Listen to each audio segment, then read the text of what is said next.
Breaking tonight in the Duck Dynasty debate, the Robertson family just released this statement, in part, quote, "We have had a successful working relationship with A&E, but as a family, we cannot imagine the show going forward without our patriarch at the helm. We are in discussions with A&E to see what that means for the future of Duck Dynasty." It's a huge, huge hit show.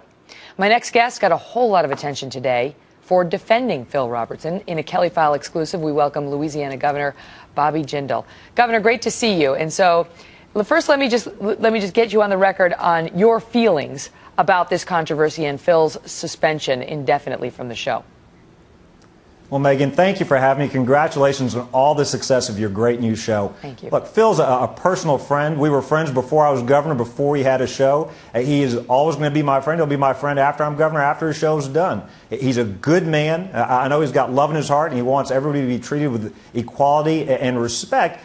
Here's where I think that it's so hypocritical of A&E and Hollywood and the left. They all say that they're for diversity, they're for tolerance, they're for minority views and opinions, unless you disagree with them. Now, I wish what A&E had said, what they could have said was, you don't have to agree with Phil, you don't have to agree with what he said or how he said it. If you don't like what he said, flip the channel, watch another show. And that's what's so great about America, that you don't have to agree with everybody, but everybody's got a right to their opinion, especially a religious opinion. And so I was very disappointed in A&E, but I think you see a growing political correctness amongst the left, where, again, they say they're for tolerance, they say they're for diversity, but only if you agree with them. But they'd rather shut down debate altogether in some instances, and we talked about that at the top of the show. But our guest argued, from GLAAD, look, some things are so vile that an employer like A&E has to do something about it, because if you don't do anything about it, it's basically an endorsement of it. Well, look, A&E is half owned by ABC, and like a lot of parents, I was kind of shocked. Miley Cyrus went on TV, did some shocking things. She'll be on ABC during their New Year's Eve Day special. That's amazing to me. So Miley Cyrus is on TV and Phil Robertson's off of TV. There's something wrong when that happens.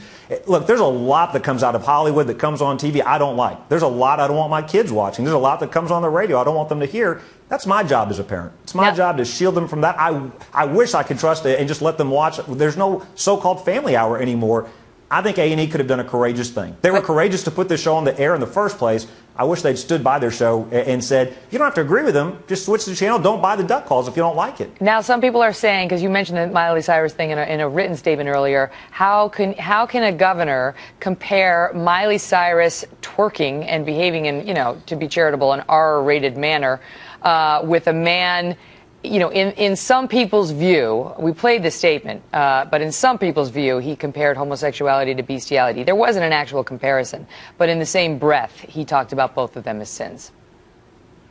Yeah, but look, the bigger issue is not what he said or even how he said it. The bigger issue here is about religious liberty. It's about the First Amendment and the right to speak up and say what you believe. But the First Amendment only applies when the government is trying to shut you up, not when a private channel like A&E is. No, that's right. And look, I'm not saying the government should stop A&E. You're exactly right. Look, they're a private sector company. They've got the right to do what they want. I'm not saying they should do what they did, but here's my point. And I'm proud. There are some liberals out there, by the way, who said, we disagree with Phil, but we think he's got a right to say what he wants.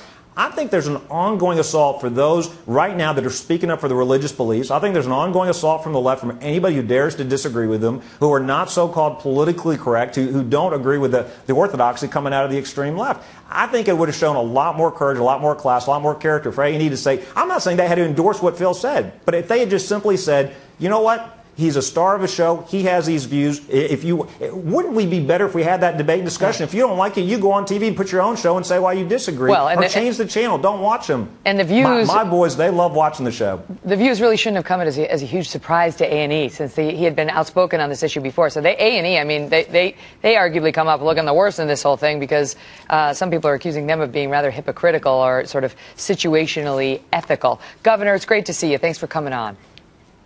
Thank you, Megan.